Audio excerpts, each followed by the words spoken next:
Hi guys, I'm Phil Town from Rule One Investing, and today I want to talk to you about the questions you absolutely have to ask your financial advisor.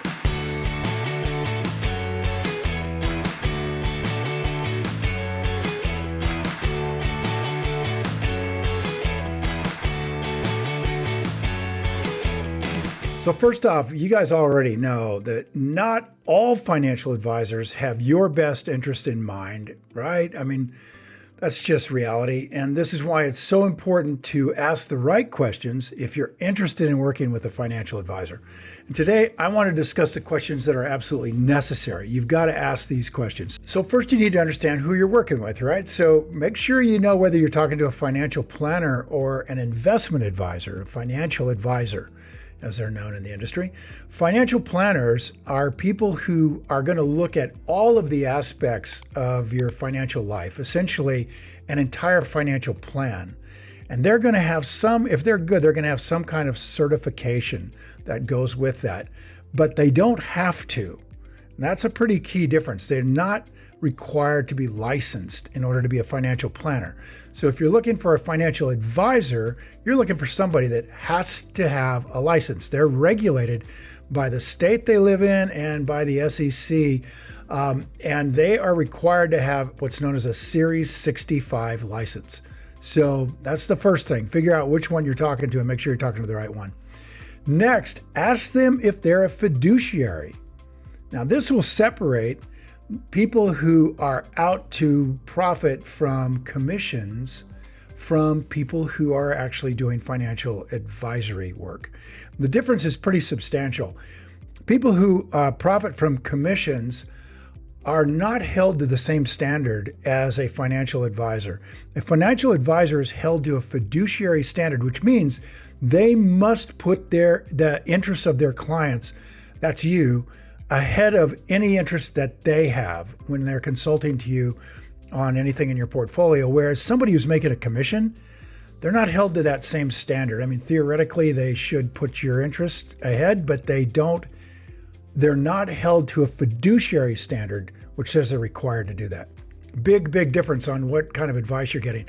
Obviously, somebody who's making a large commission, an insurance agent doing an annuity plan, let's say, they're going to make a gigantic commission. They may not have your best interest in mind. They may be selling you something, and it's legitimate for them to do that.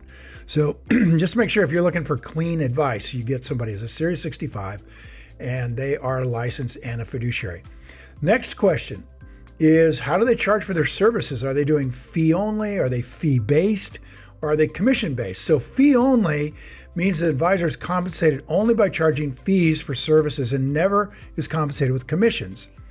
Fee-based advisors can charge primarily for fees that they do for their services provided, but they can also get commissions. And then finally, commission-based advisors, they just accept commissions for recommending products. I got to tell you, I'm all for the fee-only kind of advisor. That is, they're going to get paid a fee. And the kind of guys I like are the kind of guys who are getting paid a fee based on your assets under management. They're going to charge us some kind of a standard fee for that. Next, what are their qualifications? I mean, how professional are they?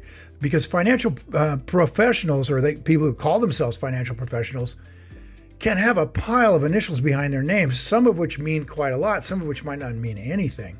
So your job is to figure out if they're really qualified as somebody who's capable of being a good advisor for investments. And that, let me just tell you, the vast majority of them are not qualified to do anything other than tell you should diversify your portfolio across a lot of different things.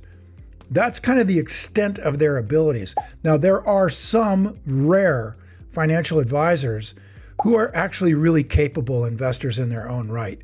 The problem is, if they are already a fairly capable investor in their own right, they're probably not going to be interested in handling, your $100,000. They're already making way too much money on their own stuff, and on their very large clients, each one has $10 million or something, than to bother with you. So it's a kind of a catch-22. It really is rough. You might find somebody who's just getting into the industry, who's coming from a really good background of investing, just got licensed as a Series 65, And they might be that rare exception to the rule that a lot of times you're really not getting what you pay for. Okay, and then finally, be sure you ask them, how's that relationship going to work? I mean, how are you going to work with me back and forth?